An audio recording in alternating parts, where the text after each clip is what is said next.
But before I could even think another thought, I was snatched up off of my feet by a very, very large demon. Of course, for me, I didn't know what had happened. It was like getting hit by a truck, and having no clue that it was ever coming. This thing had come up behind me so fast, and it caught me by complete surprise, and it was so big. I can't possibly begin to describe what it's like being, what it feels like to be in the grips of something that big. But I'll do my best. 1 minute I'm standing there, the next minute I'm leaning backwards like this. My feet are out more or less in front of me and they're popping. And I have this pain just shooting from my head to my feet like a bolt of electricity, but it's not stopping. It's like being constantly shocked or electrocuted. And I had this pounding sensation, just hurting pounding sensation coming from my left shoulder that hurts even worse than this electricity that's running through my body. And I look to my left and I see these fingers which come down to roughly the bottom of my chest. And it was even hard to look over to the side because the depth of its hand was like this. The width of its hand was like this. I mean, it literally went from the side of my neck up to maybe past the end of my shoulder, the width of its hand.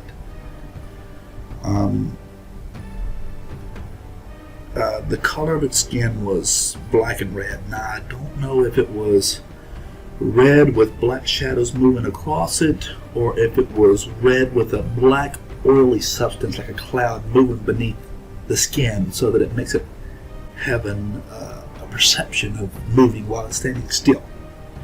You know, kind of like the sky stands still and the clouds move across it. Kind of like that. I'm watching these giant red fingers with blackness moving through it. Now, like I said, I don't know if it was shadows or if it was a substance beneath the skin. All I know is the fingers were very big. Each one was about this big around and roughly about this long. And this thing was crushing my left shoulder. Now, one thing I do understand in retrospect is that pain when you have no body.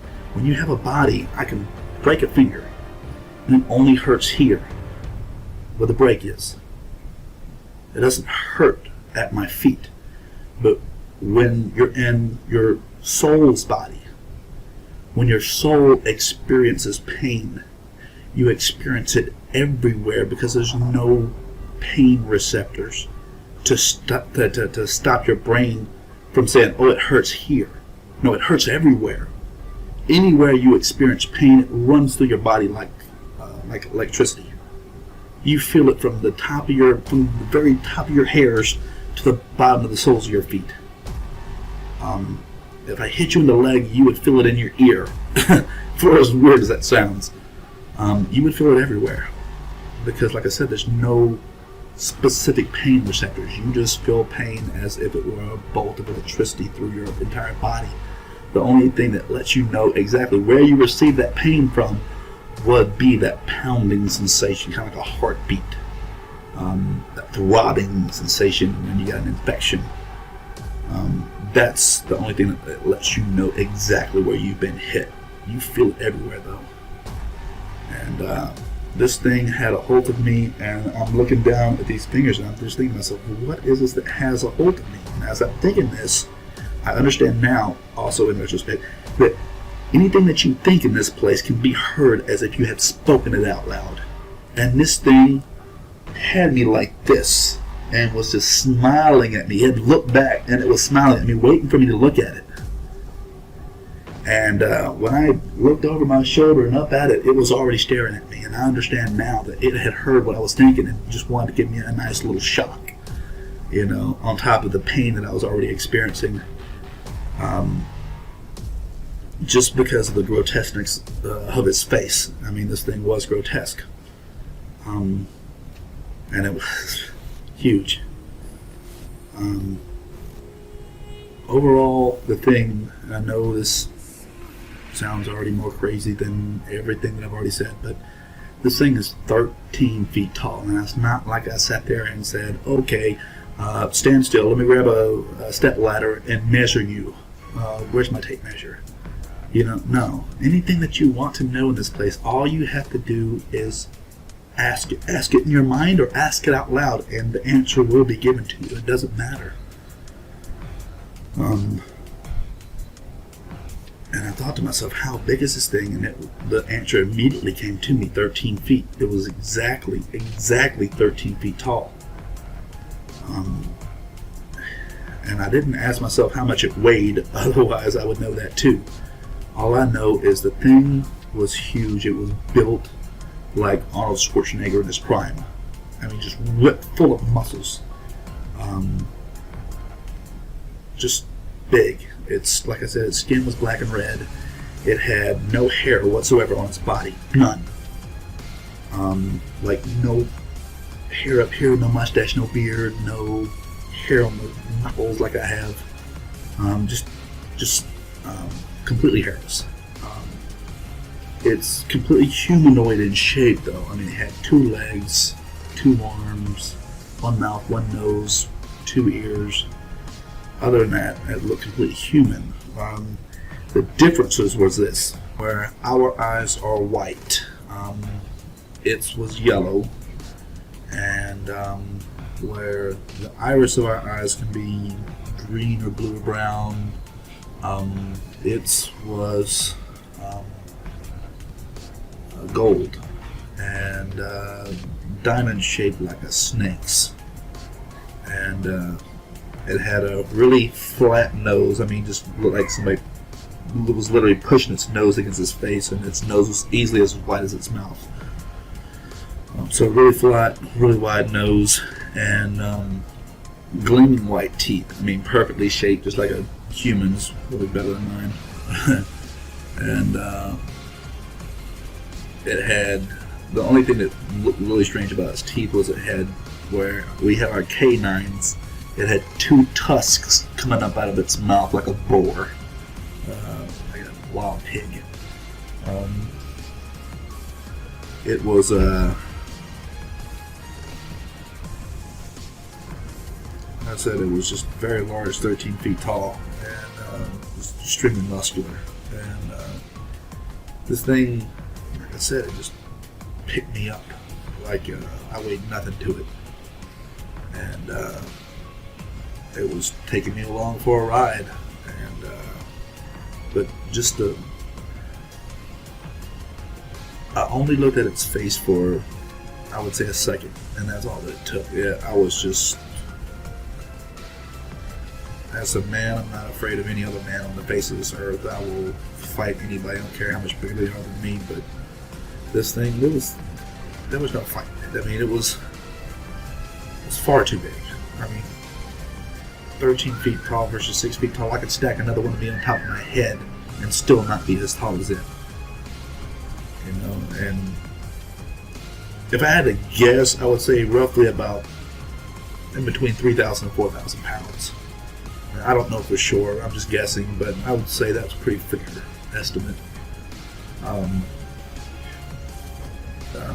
The thing, like I said, it just picked me up and took off with me, and I'm not sure if my feet were popping out of just sheer pain, or if it was the speed at which we were moving. But this thing was running. It had me by one hand, by the shoulder. It had me by the shoulder with one hand, and it was moving at a very, very fast velocity. If I would guess, I would say probably at over 80 to 100 miles an hour. Just rough guess. It may have been faster than that, I don't know. But all I know is the thing was moving very, very fast. And had complete control. I mean, just there was nothing at all I could do to get away or anything like that. And I looked at its face for only a second, and it was enough to scare me. and it would be enough to scare anybody, I'm pretty sure. And I looked away from it, and from that point forward, the only way I can describe it is all hope just poured out of me. I literally felt hope and emotion as if it were a physical substance, like water in a cup just being poured out of me. I literally felt hope pour out of me, starting from the inside of my head. It just drained out of my body all the way down and right out through my feet. And once hope left me, it was like I became numb. My feet were still popping, but I couldn't feel any pain. It was just like I was just drained completely of all strength. Any energy that I had was just gone. It was, I don't know if this is in the Bible or not, but I think that the strength of hope is in God. You know, and without God, without any hope, you don't really have a reason to live. You don't have a reason to fight. You don't have any strength whatsoever. So without hope, you don't have strength. And I know that's kind of grasping at straws in a way, but for me it makes sense. And after hope left me, and I was just kind of like going along for the ride, just numb, realizing that this thing was taking me wherever it wanted to take me. That's the next thought that came to me, is where is it taking me? And then the thought instantly came to my mind. The answer did, and the answer was, it's taking you to hell. Now, when I grew up in a Baptist church, I was taught hell was fire and brimstone. That's an empty void of an area, but that's also in the Bible too. We just don't pay much attention. And they shall be cast out into outer darkness, where there shall be weeping and gnashing of teeth. The outer darkness that they're speaking of is where I landed. For those who are evangelical and believe that hell was literally split in half at one time before Jesus died on the cross, into one part that was called Abraham's bosom, and to another part that was the portion of fire where people were still tortured, as Jesus talked about it in one of his parables. I think this was one of those things that was not really a parable. I think it was a true story of Lazarus and the rich man, where the one was being consoled in Abraham's bosom, and the other, and only separated by a short distance by an impassable chasm.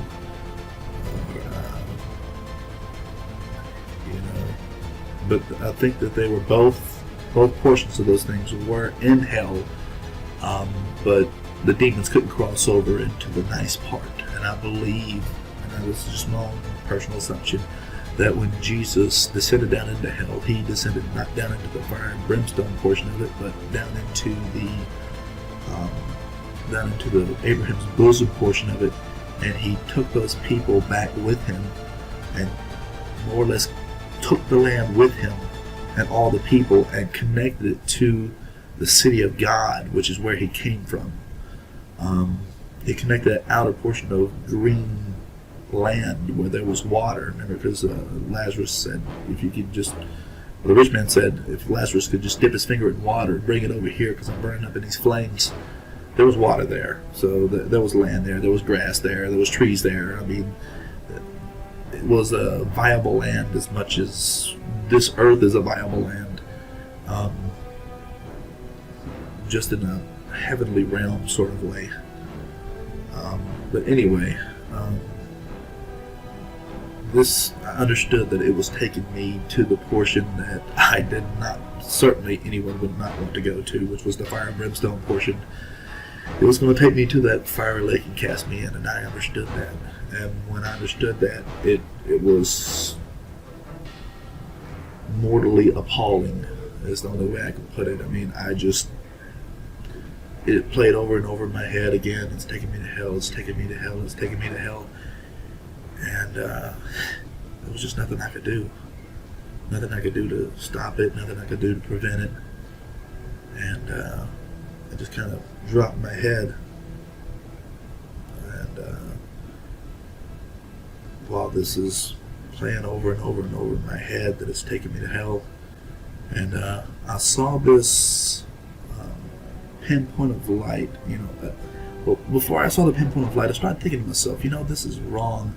I'm not a bad guy. I've never murdered anyone. I've never molested any children. I've never raped any women or done anything just drastic that would cause you to be placed in hell for sure.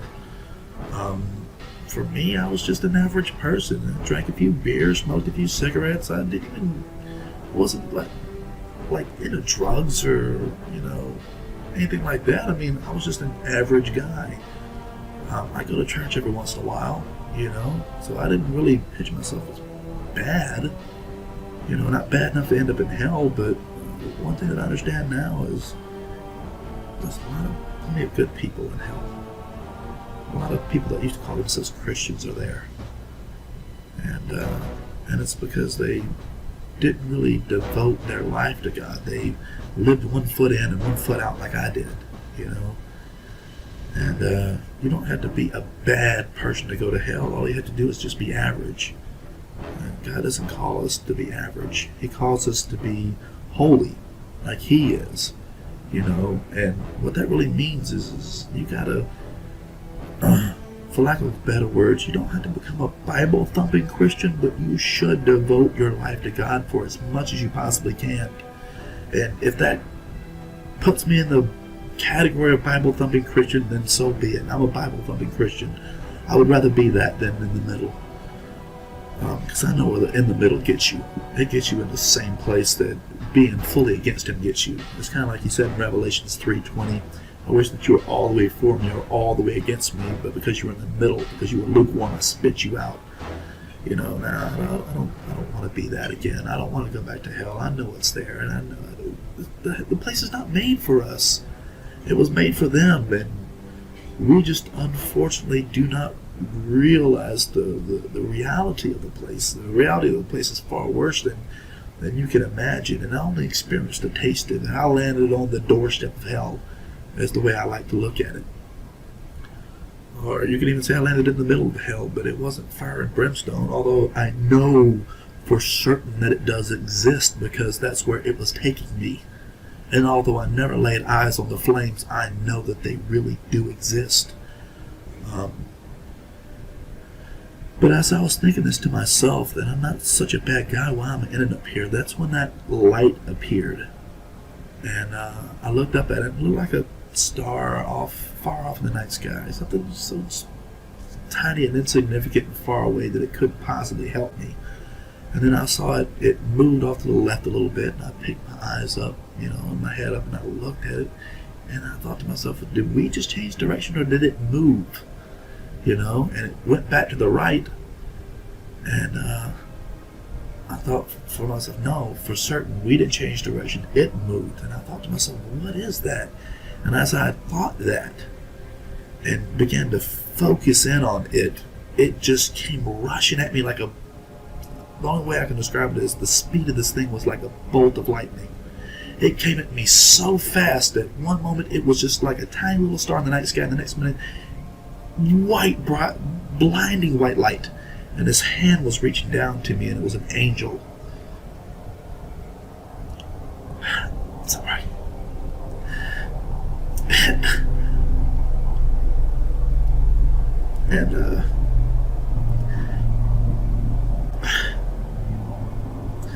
my hand just reached up and grabbed its hand.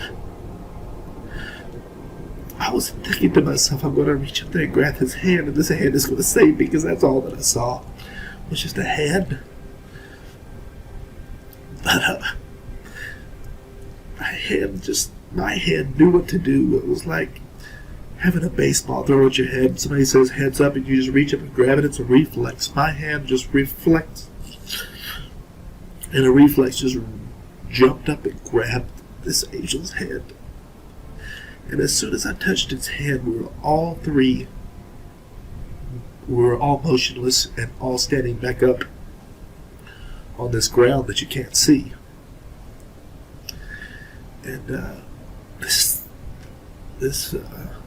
beast, this demon, still had me by the shoulder. It was kind of almost even leaned over a little bit to grab me by the shoulder.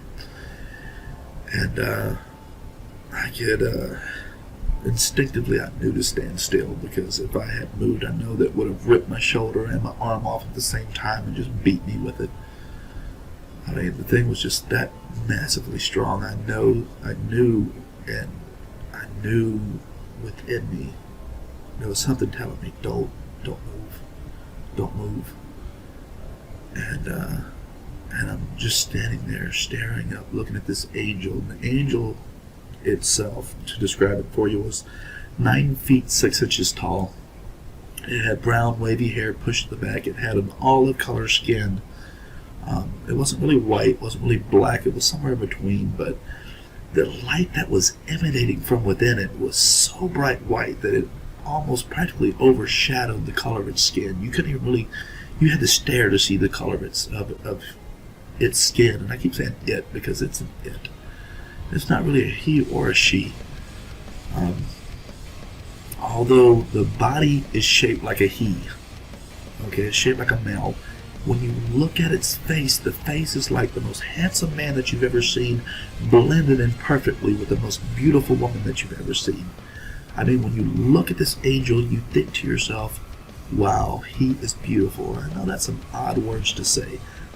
In the English vernacular, the male is known as handsome and the female is known as beautiful. But this angel was absolutely beautiful. There's no other words for it. And its eyes were blue. And I mean, when I mean blue, I mean perfect blue. Like someone took a portion of the sky and put it in its eyes, or dipped a cup out of the ocean and poured it into its eye. There was no flaw in it. No flaw. Perfectly beautiful in all ways. Other than its face looking like the cross between a man and a woman. And I don't mean like, oh, is it pet? You know, no. I mean just beautiful. It was completely shaped like a man. You could see it's underneath its white robe. It had chest and it had strong arms. It had an Adam's apple. I mean, it was every bit shaped like a man, and a strong one. I mean, just strong, but not like overly ridiculous like this. It wasn't bodybuilder. It was more like fitness trainer strong. It wasn't like bodybuilder strong, where it just had muscles popping out of everywhere it shouldn't have been, like this demon. But you could tell it was, this angel was there to fight. And he had on a white robe that was cut down in a V in the front, with gold lace. I guess, I don't even know what to call it, like embroidered gold around the edges of its collar. And not lace, but embroidered gold. And the sleeves came just below the elbows, and this robe was kind of like a white Roman tunic robe. I guess that would be the best way of putting it. And it came just below its knees. So its knees and its elbows were covered. And I was just so blown away by the beauty of it that I didn't even really check to see if it had any shoes on or not. I don't really remember. All I know is it was big. Not as quite as big as the demon, but big enough. And I'm looking up at it, and I'm just blown away by its brightness and its beauty. And at the same time, I'm just frozen in place, because I know that if I move this thing, it's going to rip my shoulder off and just beat me with my arm. And this thing, I can feel its anger, this demon's anger, like heat from a fire. And it turns around like this to see what had stopped it and why. It wanted to know what had stopped it and why. Because technically I was right where I belonged. And once you're there in hell, you don't normally get a chance to leave. So it owned me like a piece of furniture, like your car. It owned me. and it wanted to know why it was being stopped. So it turned around and was ready to fight. Make no mistake, this demon was ready to get down in the worst way. But as it whipped around, this angel its speed was incredible, and it just rushed forward and with an open palm hit this demon, and it had to angle its arm upwards at about the height of its head to hit this demon in the chest. And it hit this demon with such power. I mean, I can't describe the fierceness of it, the power of this thing. But it hit this demon with such force that its hand was literally ripped from my shoulder. It had no clue what had hit it. By the time it had even turned its head, it was already hit. And this demon was hit with such force that it literally folded up and started flying backwards, folded in half like this, flying backwards. And I'm just watching it fly backwards and skip off this ground that you can't see, like a stone over water.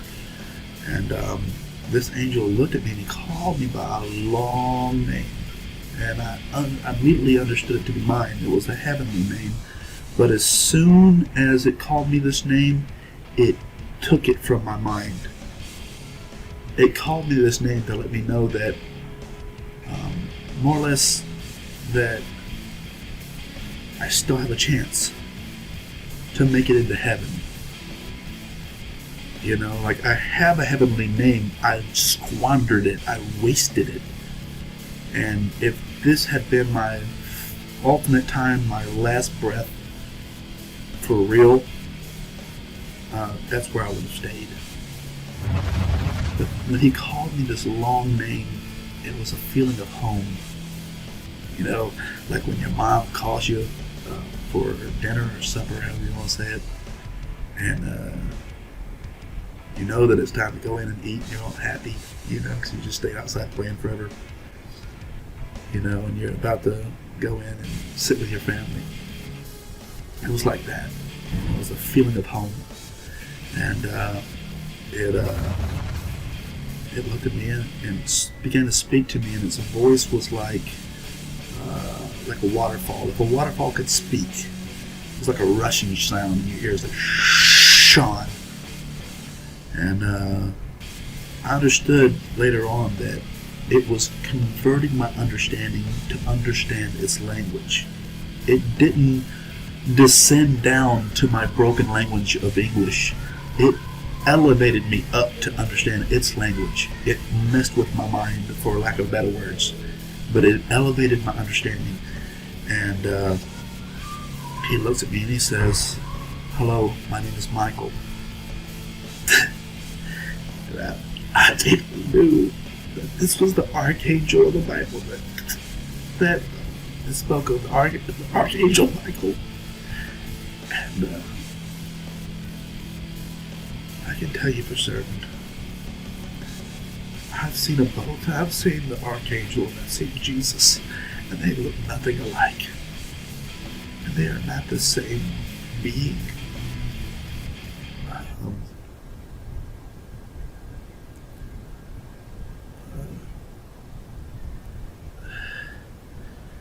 But anyway, he said, he began to speak to me, but I got distracted by this demon that had gotten back up and was coming back after me.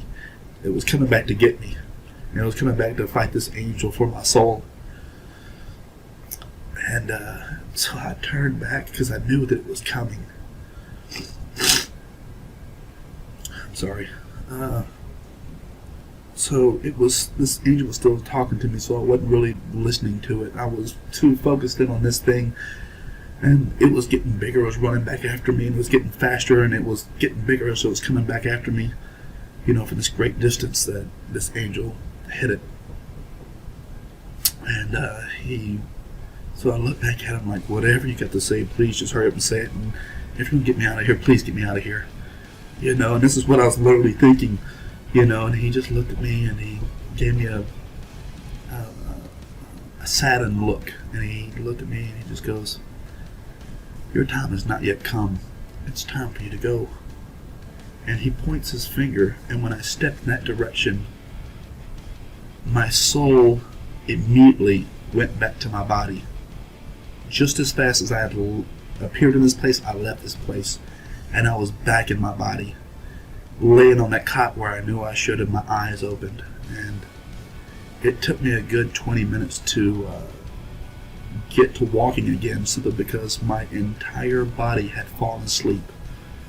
And I'm almost certain that after having been dead for 8 minutes, that there must have been angels there jump-starting everything in my body again, because there would have been no blood flowing anywhere.